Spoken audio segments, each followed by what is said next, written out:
From barter to the first money. Long before coins, before paper, before banks or screens, the world relied on something far more fragile than money. Human agreement. In the earliest days of civilization, people survived only through what they could create with their own hands. A fisherman survived by fishing, a farmer by farming, a potter by shaping clay, a shepherd by raising animals. But no human could produce everything they needed. So a great problem appeared. How do you get what you need when you can't make it yourself?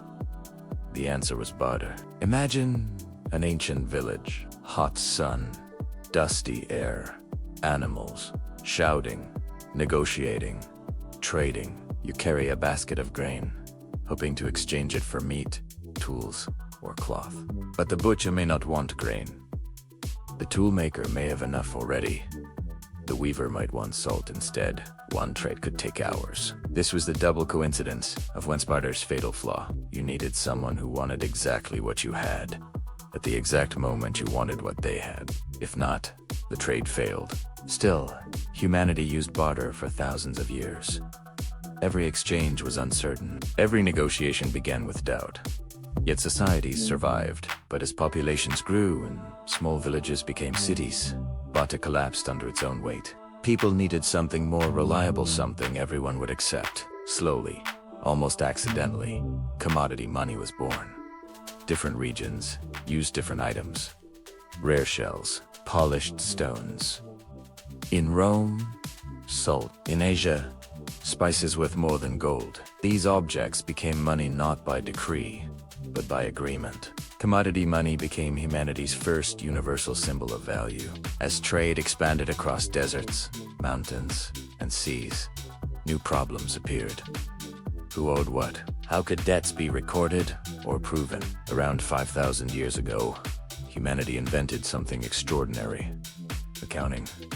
Symbols pressed into clay tablets. Records of who gave, who received, and who owed. The earliest writing ever created wasn't poetry or myth, it was bookkeeping. Civilization entered a new era. Empires grew, and with them came the next revolution. Metal money, gold, silver, bronze, copper. Kings stamped their seals on metal pieces, guaranteeing purity and weight. Coins became the bloodstream of empires. They carried value across continents, but coins were heavy, dangerous to transport. Trade needed something lighter, and in ancient China, a new idea emerged, one that would change the world forever. Traders deposited coins with merchants or government warehouses. In return, they received a slip of paper proof of deposit. These receipts were easier to carry, and soon, they were traded instead of metal. Eventually, the government standardized them. The world's first paper money was born.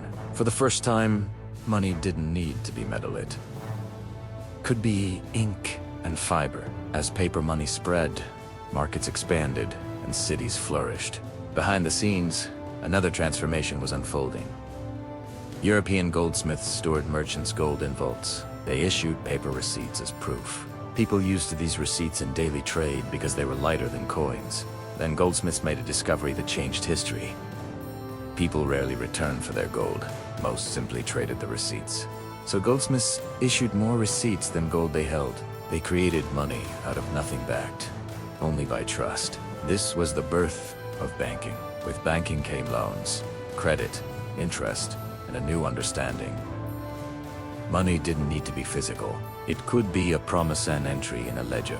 For centuries, people anchored that promise to gold. The gold standard ensured every currency represented a fixed amount of metal. Money felt safe because it was backed by something universal. Then came the Great Depression. Banks collapsed. Factories closed. People lost everything.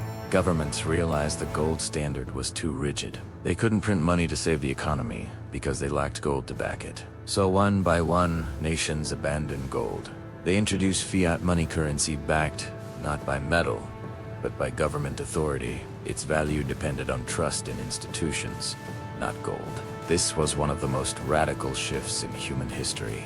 Money became an idea, an agreement, a shared belief. As technology advanced, money evolved again. Paper ledgers became digital. Banks stored balances electronically. Salaries moved through wires and networks.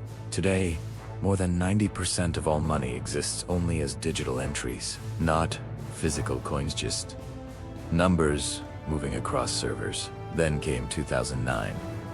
After a global financial crisis, an unknown creator, Satoshi Nakamoto, released Bitcoin, a currency with no government, no borders, secured by math and cryptography. For the first time, money didn't require trust in institutions, only in algorithms. Bitcoin sparked a revolution.